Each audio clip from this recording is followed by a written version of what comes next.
it's Jessi, and welcome to another turning where I sometimes talk about books.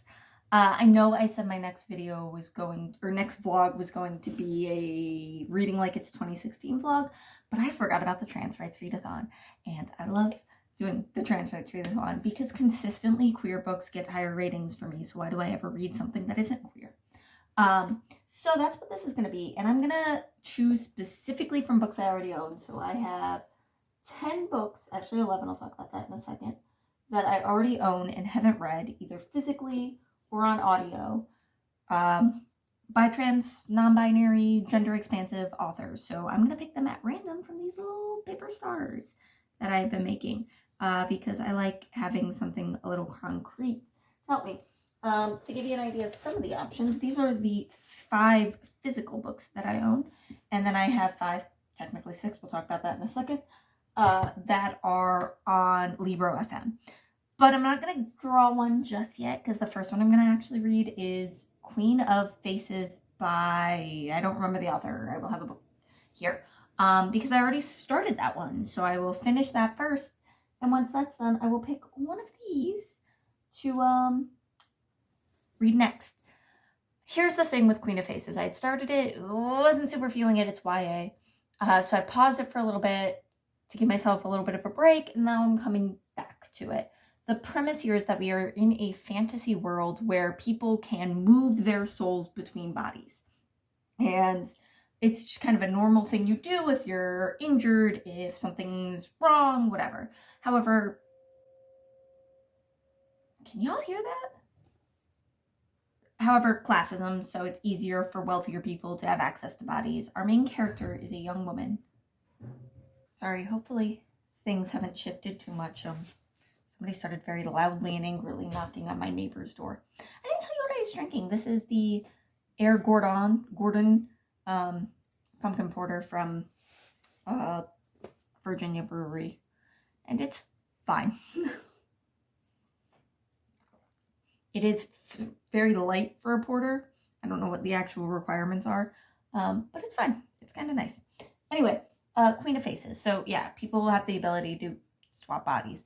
Or not swap bodies, to move their soul into a new body. And our main character is a young woman who, when she was young, had a disease, and her mom bought the only body they could, which was a young man's body. And so there's something going on kind of with that, and she wants to get into this elite academy because all academy students are given access to new bodies. And so she was hoping to be able to do that and has unfortunately failed the entrance exam. But where I'm at now, she has been given another opportunity to maybe integrate with the academy. That might involve her doing some things she might not want to. We also have, there's magic that you are trained in, but some people have an innate gift. So our main character's innate gift is that she has the ability to create illusions. And these gifts are always unique. They're not a magic anyone can do. It is like, you were born with this magic, you and only you can do. And so we have that. We have another character, and there's other characters. There's 3 narrators, so I'm assuming we're going to get 3 perspective characters. I've gotten one other perspective at this point, which is another young woman, a young wealthy woman that goes to the academy, and I do not like her. Don't like her at all. I don't think we're supposed to like her, but she has just had something happen and turn her life upside down.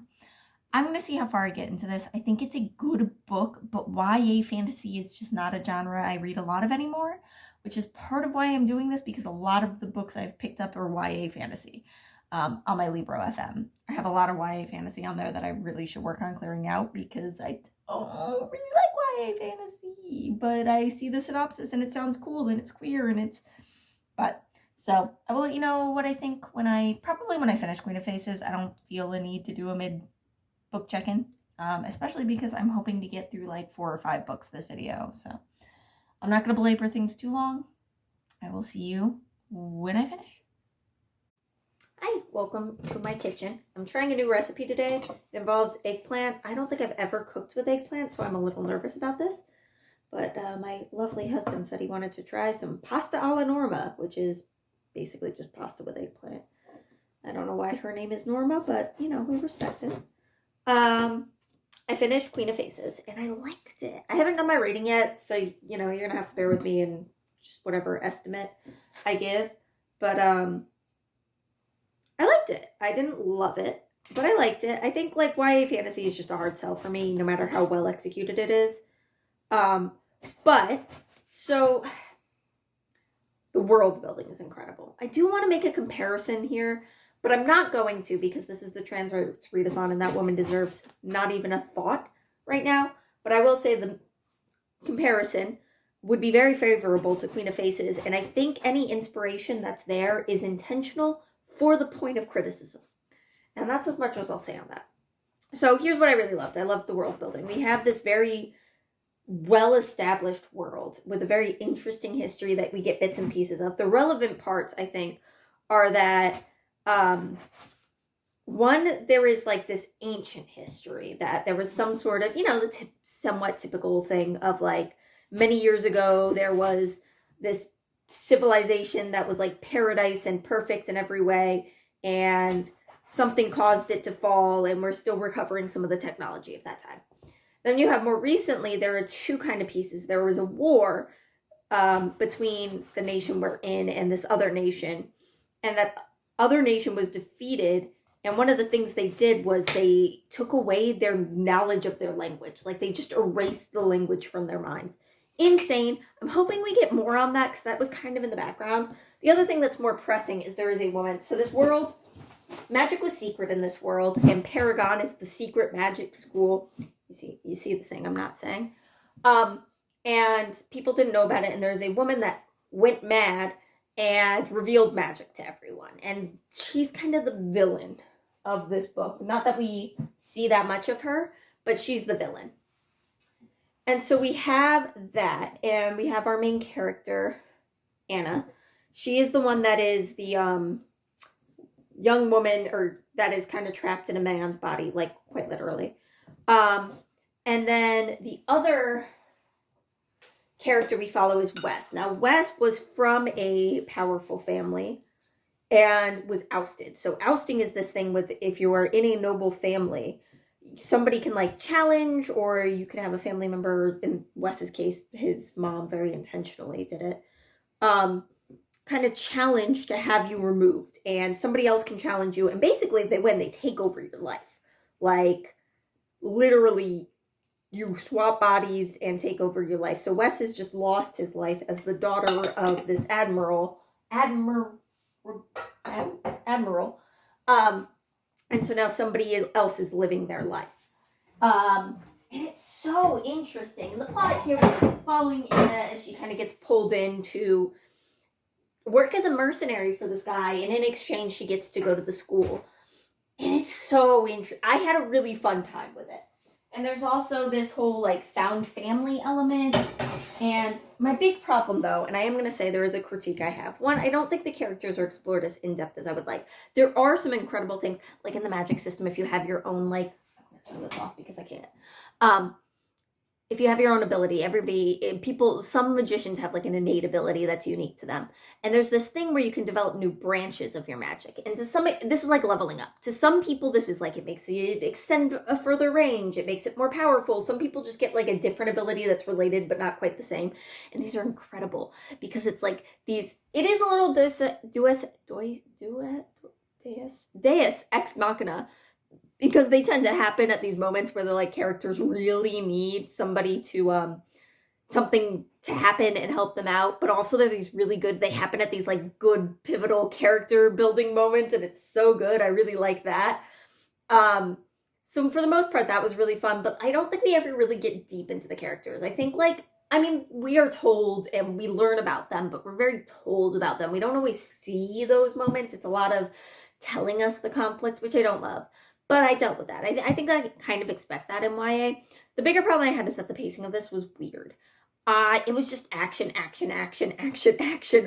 all the time. And this book was too long to sustain that much action. I really wish we had had more moments that we had slowed down and really spent time with the characters. I think that would have worked really well for me. But overall, I really enjoyed it. And I would really recommend this one, which is great. I'm glad I can recommend it. Especially if you're still into YA fantasy. I can't even get into it. I've already been yapping too long, but like the way this explores gender is beautiful, because we have Anna, who is a girl. She was born a girl, but then she's put into a male body, and like how that feels for her. And then we have Wes, who was born in a female body, has always thought of himself as a girl, and then is put in a male body and has to perform being a man, and then seems to prefer that. And then there's one point where Anna is interacting with another person who has just moved from a male body to a female body, and it's like, so what would you prefer? Are you she, him? What do you want? The person kind of says, I don't care. I'll go in the body that I need to, and I will perform the role that I need to, and that's what it is. And it's just, I don't know, it's so interesting how it delves into it. And I think that's so uniquely, I don't think a cis person could have written this book. And I think a cis person could have taken the same concepts, but would not have developed them as interestingly. So that is my thought. I'm going to quickly, and here's my little things here. You can see me rattling around, and I will pick one of these at random. This one. We'll go back to my kitchen. Yeah, my apartment's so big. Okay. I'll just have to blur out anything of import that I showed you that you shouldn't see. And I'll start heating this oil back up. Okay, let's see what I got. You know, I like these little star things as strips, but they are way harder to open than you would expect. Especially when they, oh, there it is.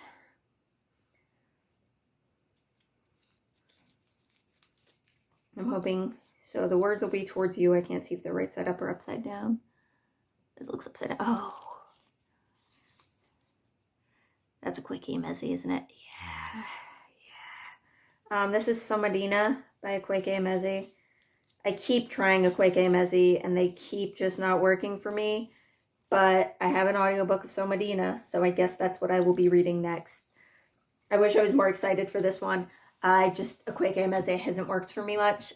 Pet was fine, and that was everything else I've read from them I've DNF'd, so we'll see how this one goes. I have no idea where I'm going to put this in the video, but I realized I never really explained what the trans rights readathon is. So this is an annual, up until now it's been 1 week this year, it's 2 weeks, just event celebrating trans voices, uplifting trans voices for 2 weeks, and it culminates on March 31st, which is the Trans Day of Visibility. And the goal here, it's they have these like 3 little words, uplift, amplify, support. So the idea is to uplift trans, non-binary, gender queer, gender non-conforming, two-spirit, gender expansive, trans plus voices, to amplify. What is the difference between uplift and amplify? Let me see if this graphic tells me. Uplift, make content about the books you're reading. Okay, so promote the authors.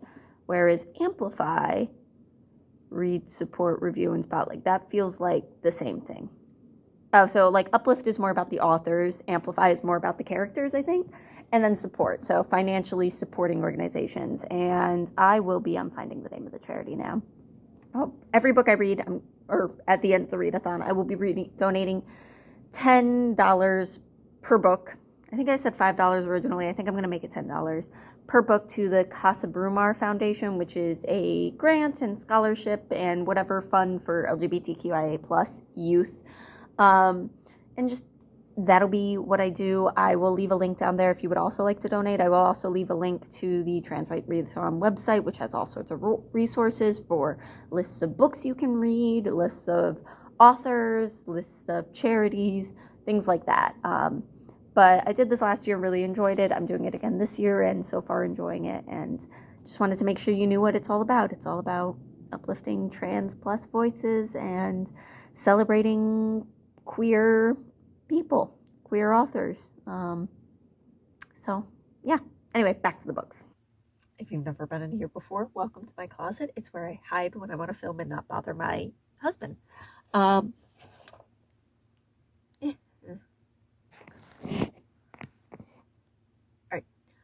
Today I went to my future sister-in-law's bridal shower, so I didn't read nearly as much as I wanted to, but I did get 20% into Somalian,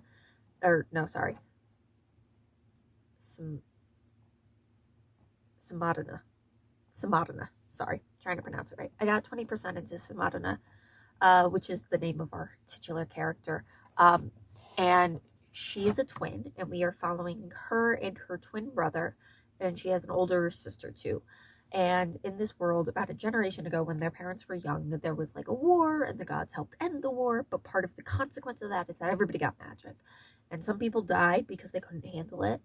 There are some people that get multiple magic, or like have multiple magics, and they are favored by the gods and have to like go and serve the gods. So that's what Samadana's sister does. And then she and her twin brother are expecting to get their powers soon. It comes with puberty, but they're 13, then 14, then 15, and they're not going through puberty, and they're not getting their magic. And where I'm at, they have just started to develop magic. They had this kind of, for lack of a better word, intimate moment emotionally. And in that moment, they kind of develop their magic. But one, they definitely have more than one magic ability, so that's not concerning. And two, they both had this vision when they developed this magic, but for Samadana, it was incredibly traumatizing and horrifying, but for her brother, it was beautiful and wonderful. So something's happening there, and I know the story is going to be about them diverging, I think, is a big part of it. I think possibly there's something going on here with this idea of one soul separated in two bodies. I'm uncomfortable, though. Flat out, incest is a pretty hard line for me. There was a previous Akwaeke Emezi book that I DNF'd because it felt like it was going there. And I'm uncomfortable with the relationship between these twins. They have not done anything, but like, I don't like it. Like, they very explicitly, like, at one point, their mother tries to get them to sleep in separate bedrooms, let alone beds, and they refuse to eat until she lets them sleep together again. And like I said, their powers develop in this intimate moment where they are like cuddled together in bed, and like, I'm uncomfortable. And that's where I'm feeling a little bit of an ick. I'm gonna push through, see where it goes, because I am interested, but like, I'm feeling a bit of an ick. So there's that, and then I have something exciting. I have a package, and I'm very excited about it, and I hope it's that. It is. Oh no. This is going to ruin my entire Trans Rights Readathon TBR, and I don't even care. Alright, well, I finished Samadana. Do I have really any thoughts to share? No. I thought it was fine. I've been like going over in my head any criticisms I have, and I don't have any. There's nothing that's like particularly wrong with this book. I just didn't really care for it. I think the problem, we get to know Samadana fairly well, and I think she's very fascinating. And then she is surrounded by different people, but the other people in her life we never really get deep. I mean, there is this very clear love there, but beyond that, we don't really get to know them that well. So that's part of it. The plot itself also was kind of, I mean, it's an interesting one. The thing that's in the synopsis that I will tell you, because it's in the synopsis but doesn't happen till like 45% through the book, is that Samadana's brother gets taken or disappears in the night, and Samadana needs to go after him. But like I said, that takes till 40%. So we're spending so long just in their village, and then some things happen, but like just so much time there. And then you get kind of a training montage that I did like. Then we get kind of a traveling montage that I did like. But then we get this like climax that feels fairly anticlimactic in my opinion. So that was fine. Nothing really attached to me.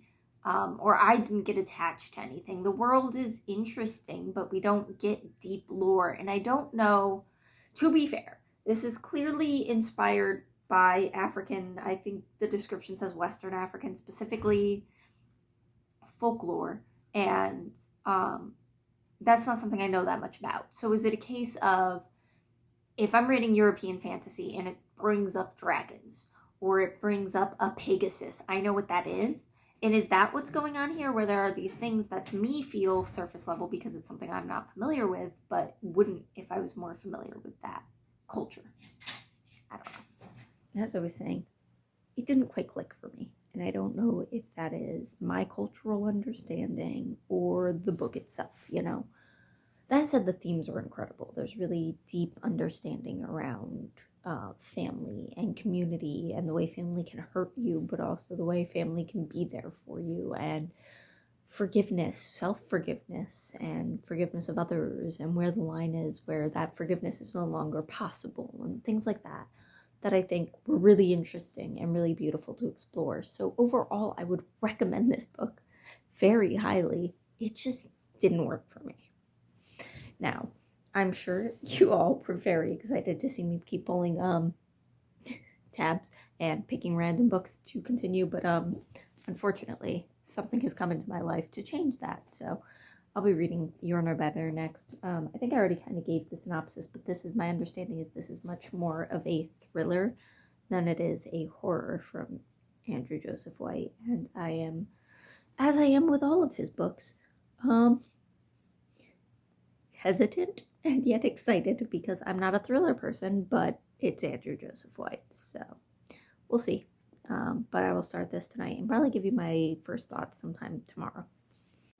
Alright, I could go inside to record this, but why would I do that when I can do it in my car while I brush my hair? One something totally unrelated I've been listening to a lot is there's this group called like the Bookish Song Collective, and I've had their Locked Tomb EP extensively pushed to me on Instagram, and it's pretty good. So if you're a Locked Tomb fan, I would recommend giving that a chance because it's fun. Other than that, though, I am like a third of the way, maybe 40% into You're No Better by Andrew Joseph White. It's not going to sit anywhere that you can see it. Oh well. It's not going to sit, period.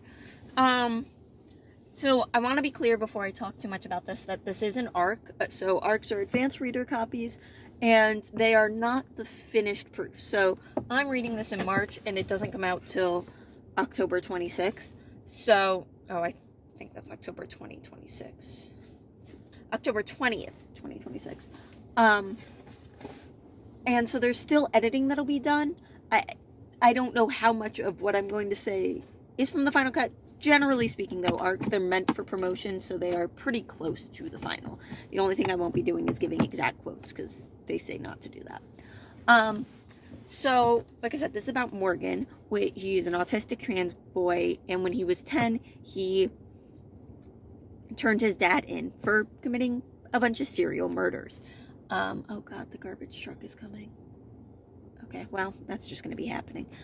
And now he's 17, and his mom has a documentary group coming to do a documentary miniseries about their family and his dad, the serial killer. And he's going along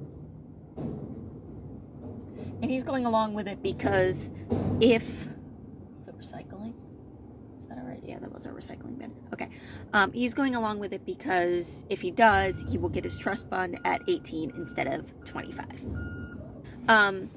But clearly this is not going well for him. He's kind of spiraling at the start of this book, and he decides that the solution here is that he needs to identify his dad's last victim.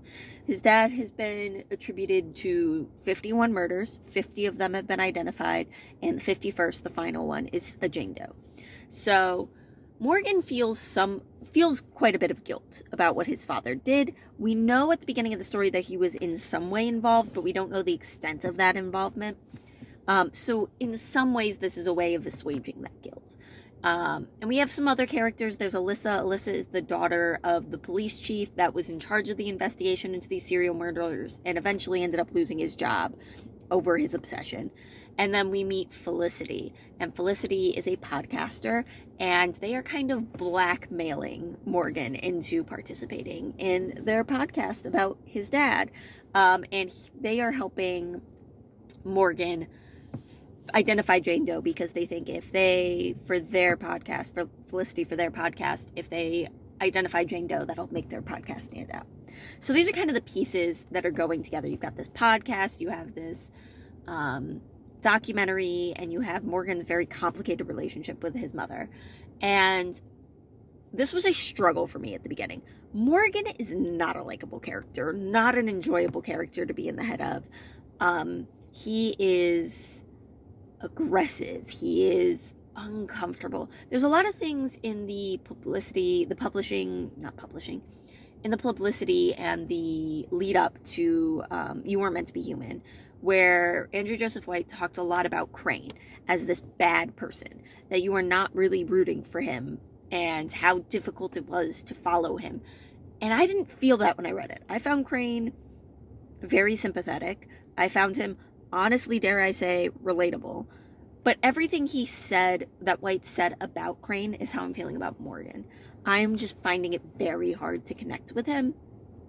And it's frustrating watching him at like every turn in this book do things to hurt himself, to hurt others, it's just really frustrating.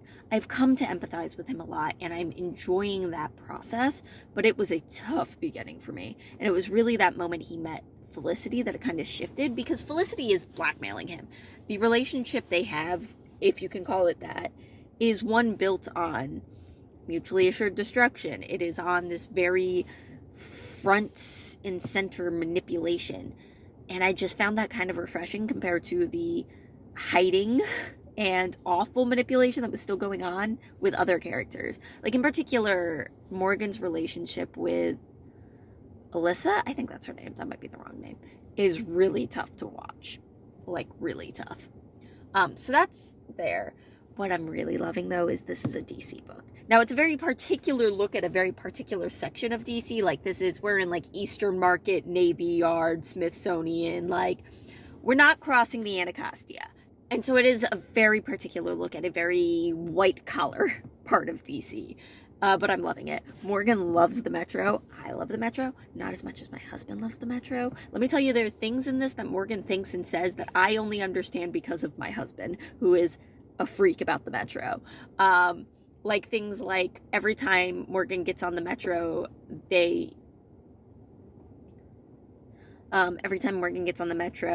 he has to make a point about which train he's on. Is it a 7000 series or not? And is it the new ones or is it the old?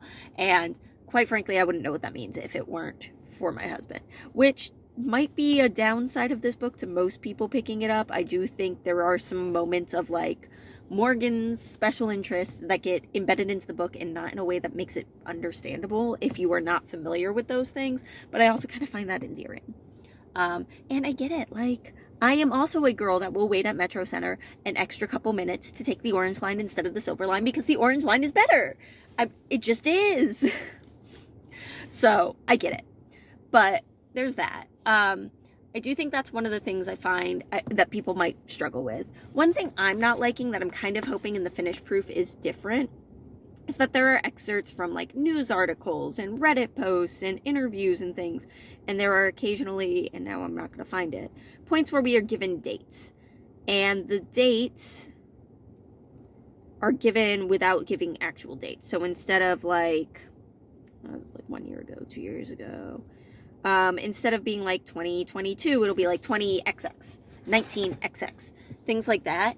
I find that a little frustrating. I wish we were just given specific dates, especially because we are given details in this book that kind of give you a limited time frame. Like at one point, Morgan, Metro lover, has been collecting special edition Metro cards at my husband.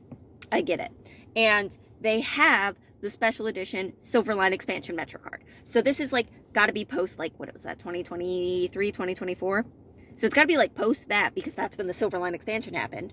But they don't have the panda one that came out when the pandas came back to the DC Zoo. So this has to take place in like a 2-year time span. So just specify the dates. Like, just do it. So that's a nitpick. I have one other nitpick that is going to be probably like 5 minutes of ranting. You might want to skip to the next clip, but I need to get this out. There's a scene where Morgan meets with Felicity at the Smithsonian Museum of Natural History. Not as good as the New York one. It's the one Smithsonian I would probably not recommend. Unless you really want to see the Hope Diamond. Anyway.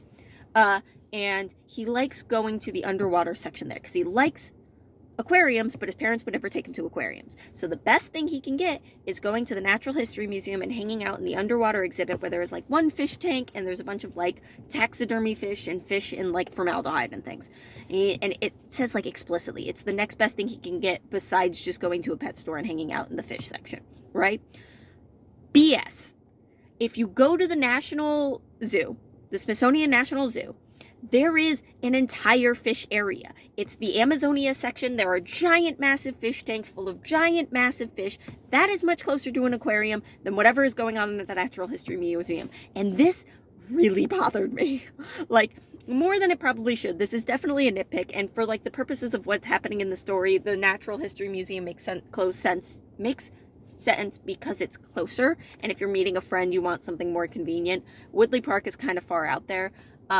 That said, Morgan likes to ride the metro to the ends of the line just to not have to go home, so Morgan can go to the zoo. So I am fundamentally bothered by the fact that Morgan would prefer to go to the Natural History Museum than the zoo. And it's not about crowds, because the Natural History Museum is crowded, and let me tell you, the Amazonia section of the zoo is probably the least crowded section of the zoo. I'm just saying it really, really bothered me. Anyway, I am liking this. It's still a thriller, and I don't know how I'm going to feel about it by the end, but I am at a point where I'm like, I gotta know what happens next. Not so much because I care about who Jane Doe is, but like, it feels like this is mounting towards an explosion, and I need to see that. I need to see when this documentary comes out and how they spin all these like things, because they are getting moments of tension between Morgan and his mom. Or there's something. I think there's going to be an interesting reveal about who Jane Doe is. I don't know. We'll find out, but that's where I am right now. I'm really excited, and I really want to get through it quick because I'm really feeling the hype, and I just don't have time to read right now. So I'm hoping either today or tomorrow I can like have like just a solid couple hours to really get through it. Please ignore my terrible hair. I finished You're No Better by Andrew Joseph White. I don't know how this man does it, but he had me crying at the acknowledgments page. It was like happy crying and different kind of crying for most of the climax of the book. There was one twist. I read it last night and did not want to stop reading afterwards, but had to go to bed for work today. But there was one twist that I predicted. I actually predicted it in my last clip, so if there's an awkward skip, it's because I cut it out. And it's a twist that, while being predictable, in my opinion, I think it was very narratively fulfilling, so I didn't mind the predictability of it too much because it felt good for the story. Like, you know, sometimes you gotta let the twist be less twisty so the story is better, you know? And there were still some really interesting, not reveals, not twists, but crazy plot elements later in the book, that the last, like, 50, 100 pages were just wild, you know? So that was fine. That was still very good. So that was enjoyable. I really liked this. It ended up really working for me, and I'm glad it did, because as a thriller, I wasn't sure, and he did it again. He did it again. The last 3 books he's released, well, this one and the last 2 that have actually come out yet, I went into so skeptically, and yet they're incredible. I enjoyed them. So I will continue to buy every book. I think the next one he has coming out, so this one's coming out in October, and I think the next one he has coming out is the one that's going to be called Beast Warden, which I think takes place it's like a caveman romance, I think. I'm excited for that because, one, it sounds bizarre. Does it sound like I like it? No, but it's Andrew Joseph White, so I will. I don't have a rating. I will figure out my rating for it later, but I definitely loved it. That's what I will tell you. I will probably be passing this on to my sister-in-law, who is more of a thriller fan, so I'm going to ask her if she'd be interested in it. It is YA, so I know people aren't always into that. Definitely older end of YA. Like, Andrew Joseph White stuff is always kind of appropriate for young adult readers. I'm not trying to say it's not, but it's definitely edgier than most people, some people might be comfortable giving to a child. This one feels the most specifically for like 17 and up, maybe a 16-year-old, but that feels pushing it. But I don't know. I'm bad at judging what is appropriate for kids, which is uncomfortable when my middle schoolers ask me for book recs. And I will insert a little bit of, I don't know, is there more I want to tell you about this? I don't know if there is, because I want people to pick this up. So I don't want to say any more than I already have, because I would like people to pick it up and be surprised and be caught up in it like I was. So I think I will leave it at that.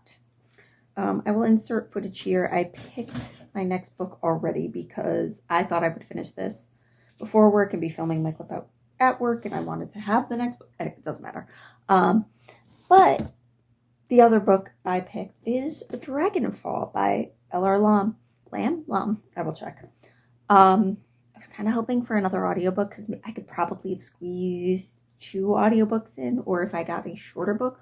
Although, if I really focus on it, I might be able to read this over the weekend.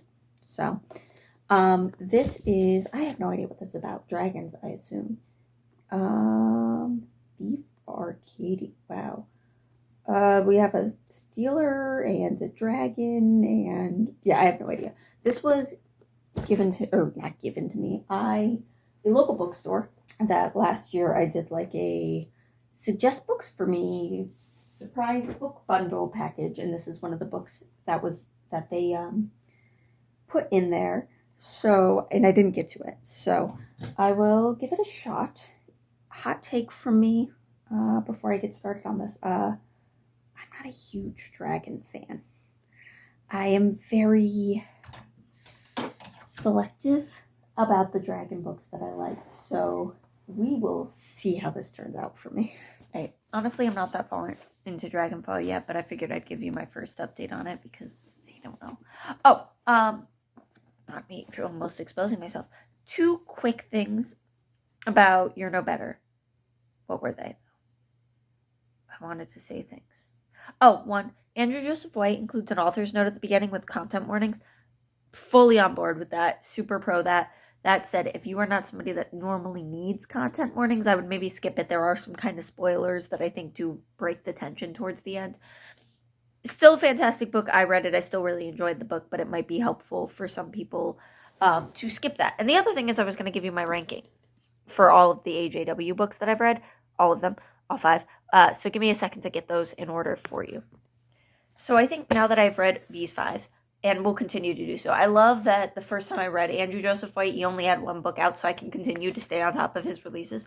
I think this is my current ranking. That said, these 2, I need to reread. I like Spirit Bares Your Teeth considerably less than most people do. So I feel like that's maybe on me. And Hell Followed With Us, I love, but I don't remember enough of it to rank it any higher than this. I feel like this one, of all of them, felt the most YA, and that's why I didn't like it as much. That said, I loved You're No Better, so you know these are all highly recommend. Compound Fracture really, though, just came out of nowhere for me, and I adore it and love it, and I think that's the book that took me from, I really like Andrew Joseph White, to I will read everything he writes, no matter how much I think it doesn't sound like something I will like. That's my ranking for Andrew Joseph White. Anyway, with that, Dragonfall. I am, you don't need to see that right now. I am not super far in. I am like 50 pages. Yeah, about 50 pages in. So I'm not super far, but I figured I'd give you, it's this way so I don't have to blur out the degrees in the background. I'm going to give you my first impressions, I guess. So plot here, we have a world, I feel like 1,000 years ago, humans and dragons lived together, and dragons made bonds to humans. But this ended up giving humans too much power over dragons, and eventually humans stole all of the dragons' magic and banished them to another realm. And now we are at a point, we are following 2 different people. We are following Everend. Everend is the last male dragon. Male dragons tend to be the subject of prophecy, but prophecies haven't been coming true, and he breaks into the archive to see what prophecies have been said about him, which is a thing you're not supposed to do because it'll drive you mad, trying to make prophecy happen.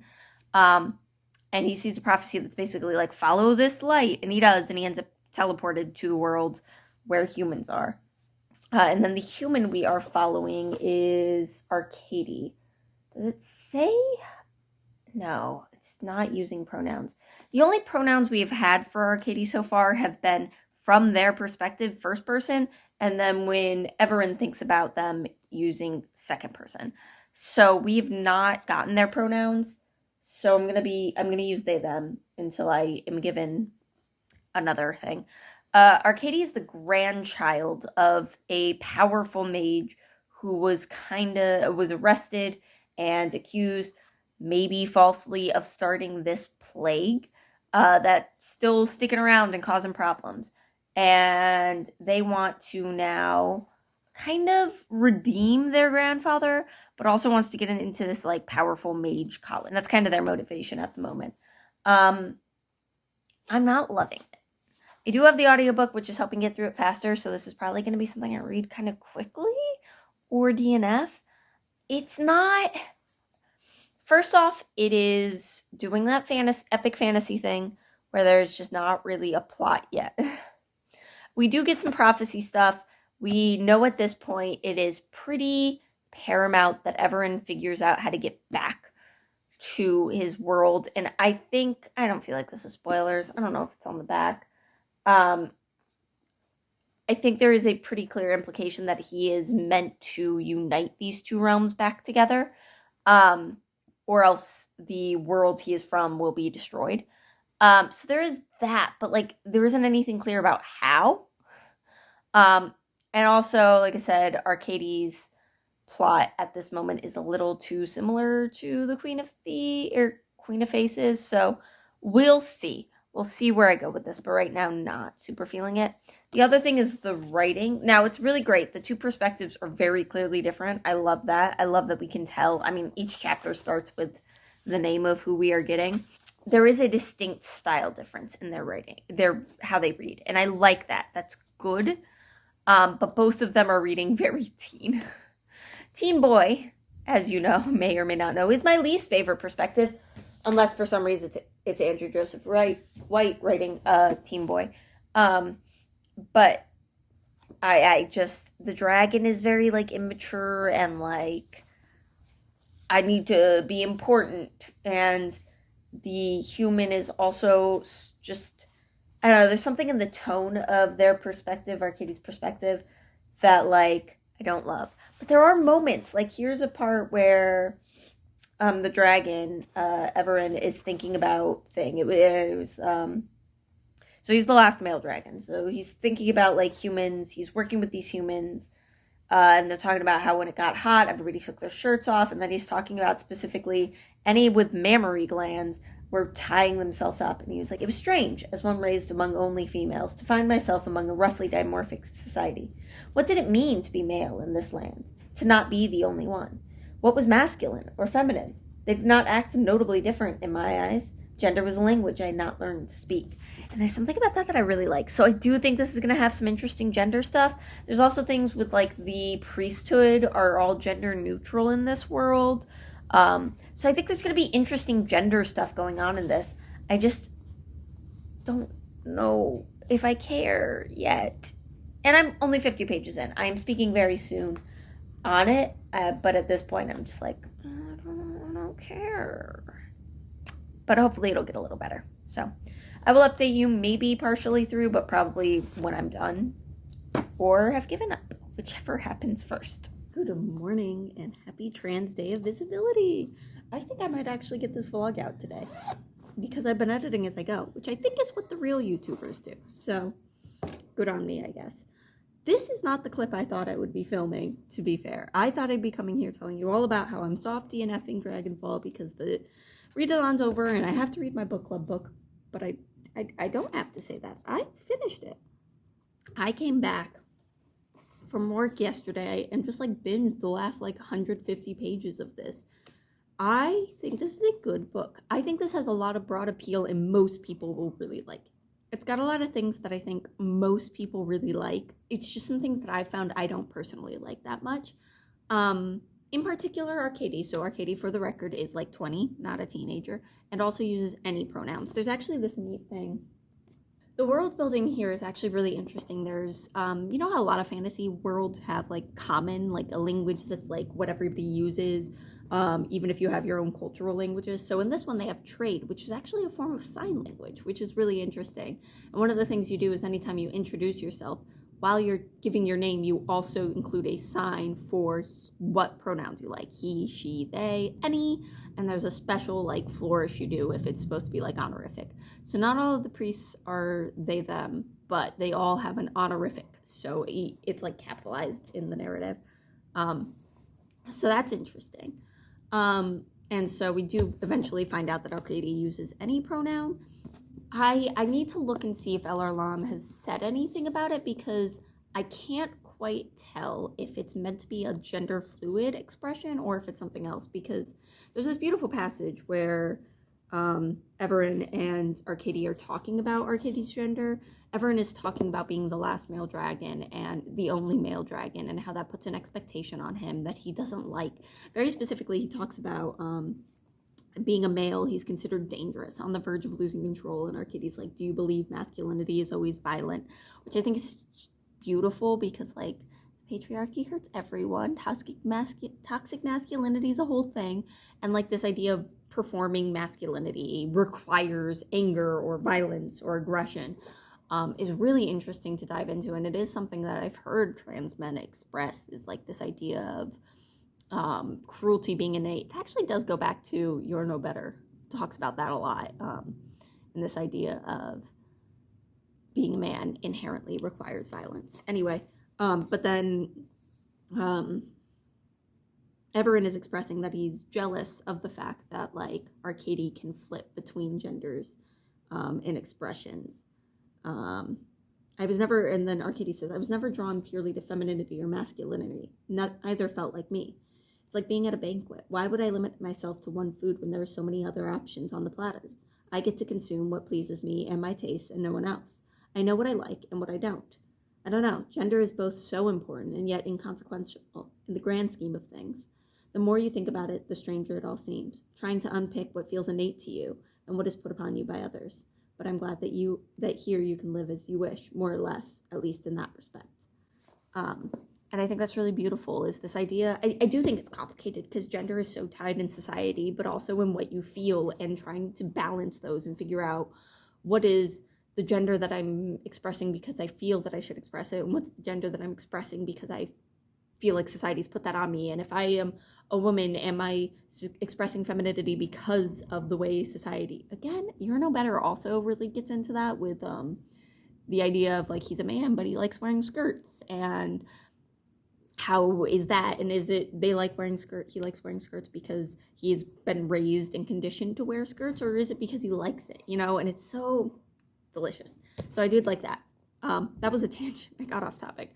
Akwaeke, though, was rough for me. I think I don't like thief characters. At the beginning of this year, I read Six of Crows for the first time, and I was shocked by how much I didn't like thieves as an idea. I think there is something, and I don't think Lam is doing it, but like there is something kind of not lazy, but there is an archetype there that you can kind of just let the readers imprint on without doing a lot of work to build the character. That says Lam does really build the character. But I felt similarly about the dragons, and the dragons here I feel it more, although they are beautiful. Look at them. They got like scales and feathers, and they're gorgeous. Where the dragons aren't really built, and so there is a lot of room for me as the reader to just imprint on the dragons in this book what I expect dragons to be. We do get to know Everin quite well, but the other dragons are kind of not seen, and so that's something I struggled with. This ended up turning into like a heist.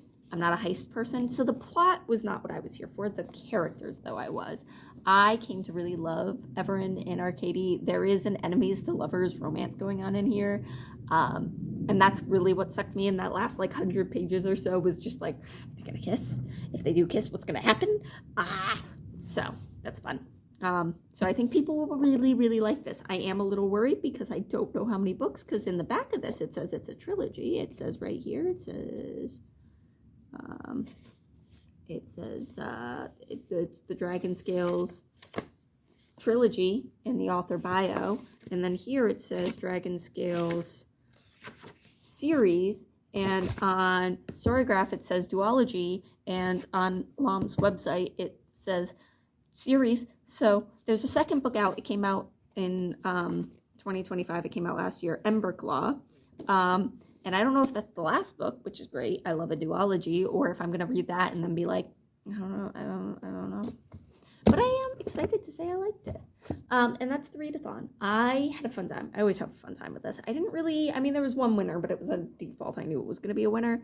I didn't like find a new favorite or anything, but I had a really good time. I read 4 books, so I'll be donating $40 to charity linked below. Also linked below the Trans Rights Readathon resources if you're trying to find a trans book to read or a charity to donate to.